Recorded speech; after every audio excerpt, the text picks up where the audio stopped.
Okay, OU got better last week. They did. Now, the question is how much and was it enough? Well, we'll find out Saturday. What's up, everybody? This is the Sooners on SI Weekend Preview. I am John Hoover. That is Ryan Chapman. Ryan, whoo, the regular season is now, think about it, three-fourths of the way through the books, right? We are humming toward the end of the season. If there's going to be anything beyond the regular season, I think it's got to start this weekend when Oklahoma heads up to see their old Southeastern Conference rival, Missouri.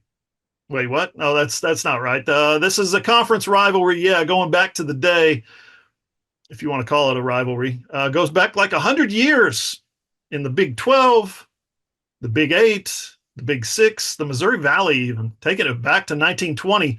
So for like 90 years, OU and Missouri shared a conference address, but after Missouri left the Big 12 in 2012, it took OU joining the SEC this year to get them back together. Anyway, what's important now is this. OU's 5-4 this season, and to get to a bowl game for the 26th year in a row, that is the second longest streak in the country. It's 26, right? Not 25. They're on 25. Yeah, Toward 26. they've gone to 25 straight. If they Yeah. make it to a bowl this year, it'll be 26. 26 is the second longest streak in the country, or would be the longest, second longest streak in the country. Sooners need to get to 6 wins to be able to get to a bowl game, and that means they need to win one more time, and that means Missouri looks like a way better candidate to get that sixth win than either of the next two games, Ryan, Alabama or LSU. Now, the Sooners opened the week as a 4-point underdog, and about 30 hours later, they're a 3-point favorite. Like, what? So tell us how that happened. And do you think this OU team can actually go on the road and bring home what you would call a tough SEC win against a Missouri team that's 6-2?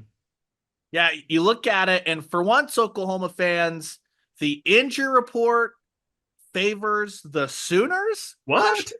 Is that allowed? Is that permitted? Did the SEC change those rules?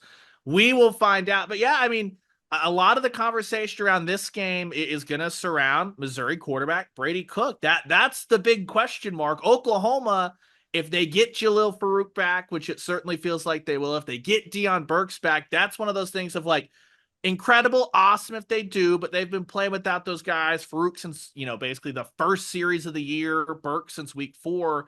Missouri, we saw what that looked like against Alabama without Cook. We saw what that looked like in the middle part of the Auburn game without Cook. It looked bad. That's what it looked like offensively for the Tigers. And for a team that Oklahoma's already come to terms with the fact that their expectations, they've fallen short. How do they rally? All that stuff. Missouri, I don't think that that's a squad that will have had that kind of process throughout the season, which leads us all to if Cook can't go, if Noel can't go, this is a very winnable game for Oklahoma, so much so that by the time we publish this, it's not a huge state secret. I had said, Hoove, I'm not picking Oklahoma to win another game the rest of the year. Not only is it winnable, I think the Sooners get it done in Columbia if Cook doesn't go. It's an offense that has weapons that scare you, absolutely, with Luther Burden, but it's not an offense that is just made to run up and down the field, whether it's Pine or whatever. Pine has struggled throughout his career. There's a reason that you're the quarterback at Notre Dame, then you're not the quarterback at Notre Dame, and you're still playing college football. And this Oklahoma offense, while not a great group, has gotten better and better. They found something with Javante Barnes, and it's not, this Missouri team ain't Ole Miss. They're not going to be able to put that kind of pressure on Oklahoma in the second half without Brady Cook. So if that's how it plays out, not only do I think the Sooners have a legitimate shot, I think they get this thing done if Cook doesn't play. It could be interesting, especially when you bring back Farouk and Burks.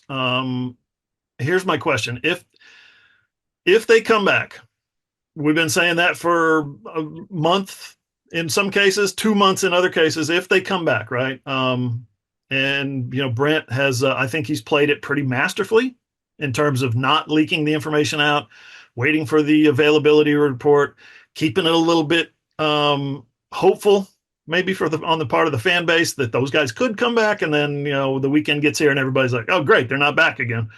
But if Farouk and Burks get back, and you'd think, talking to Jackson Arnold like we did on Tuesday night, they're back.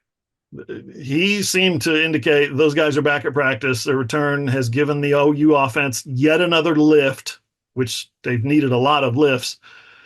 What's your take? Do you think they play?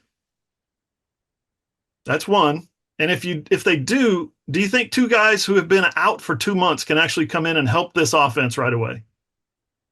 I think they both give it a go. I think that they both are out there on the first series. I think Farouk will be a go for this game. I actually, in a weird way, have more faith in him, even though it's a broken foot. I think the broken foot is more cut and dry than a soft tissue. But I think just having Farouk out there by itself would be a big boost for what Yeah. Oklahoma's doing, just because of think of how much that would help out like a Bauer Sharp, who's a guy that I think the expectations around him have changed this year because he was going to be a really nice piece with Oklahoma's healthy complement of wide receivers. And suddenly he has to become the game breaker guy, which is probably unfair expectations to put on a guy coming from Southeast Louisiana.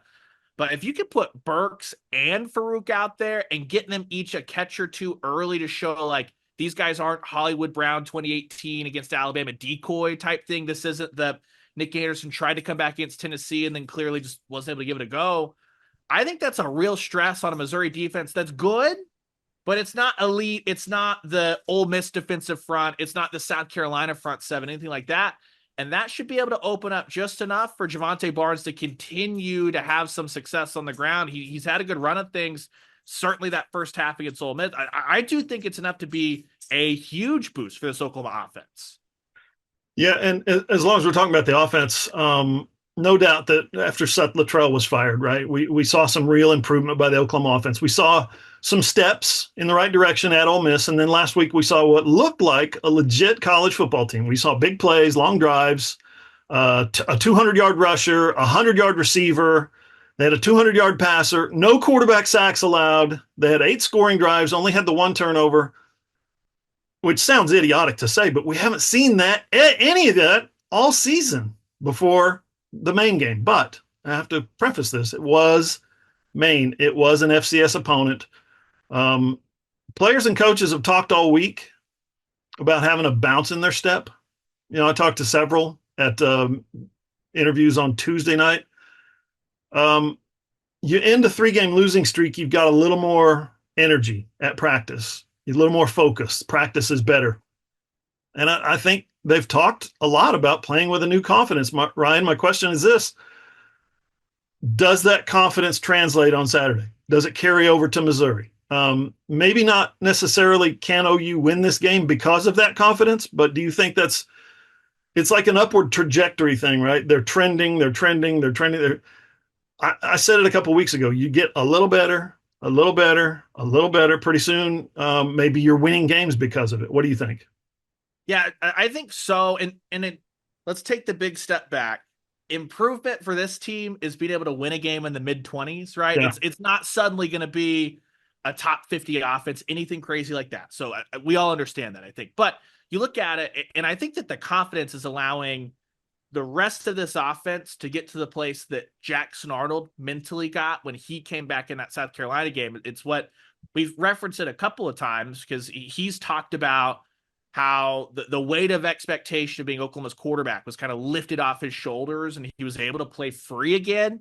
On Tuesday, JJ Hester said it's what the kids say, aura these days. Your confidence, that air about you, that QB1, the swagger, right?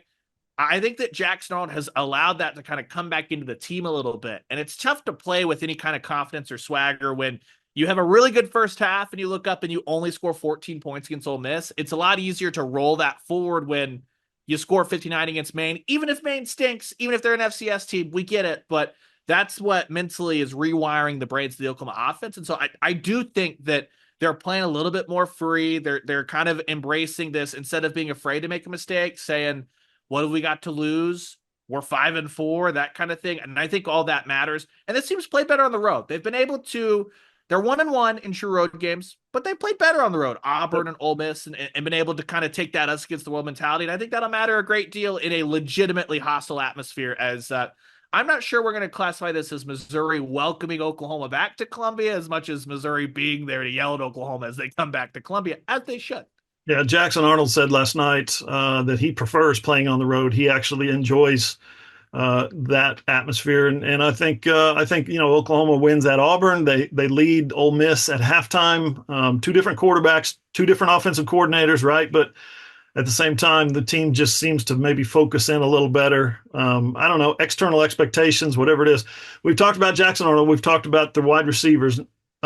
This game, Oklahoma's defense is going to be fine this game, especially if Cook doesn't play, especially if Nate Noel doesn't play. I think the defense is going to be fine. So we got to continue the conversation with the Oklahoma offensive line. One new starter again last week. Bunch of freshmen came in. Three freshmen. At one point, there were five freshmen on the field, three true freshmen and two redshirt freshmen. I think that's right. Maybe it was four. And they kept the center at Troy Everett. But Troy Everett's been a kind of a cog for that thing.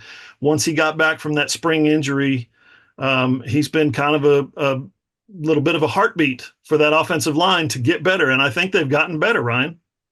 Yeah, it was once Akinkumi and Josh Bates came into the game, you had second-year Josh Bates, then you had Hallen, Akinkumi, Bates, Eddie Pierre-Louis, and Autry Dent. So that very, very end was all first and second-year players there. And what you have to hope is, I don't think you're going to see that, right? Brent Venables, we've talked about this on Tuesday, so they're going to redshirt Eddie Pierre-Louis, all that stuff. But it's something that, Gabe Eichert talks about, and he certainly knows much more about offensive line play than you and I do put together. But when Eddie Pierre-Louis goes out there and is burying guys, now they can go to Febechiwiwu and be like, okay, well, he's doing this. Why can't you do that against Maine? You're playing the same guys. It's still a bad Maine team.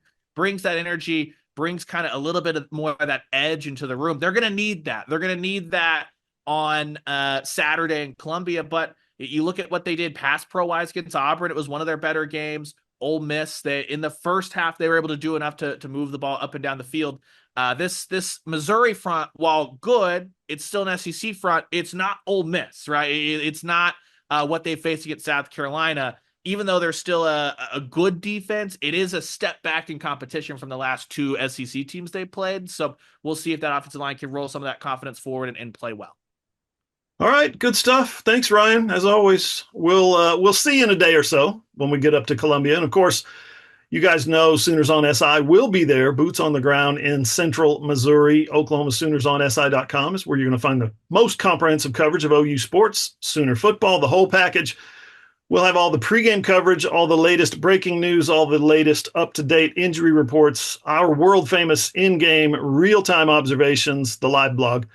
Our post-game reports, our post-game interviews with players, coaches, as well as our own post-game reaction from down there on Faroe Field. We'll try to get to the 50-yard line this time. And, of course, the Sooners on SI podcast, certified fresh from the press box. Hopefully our old friends at Missouri don't kick us out like the rest of the SEC has.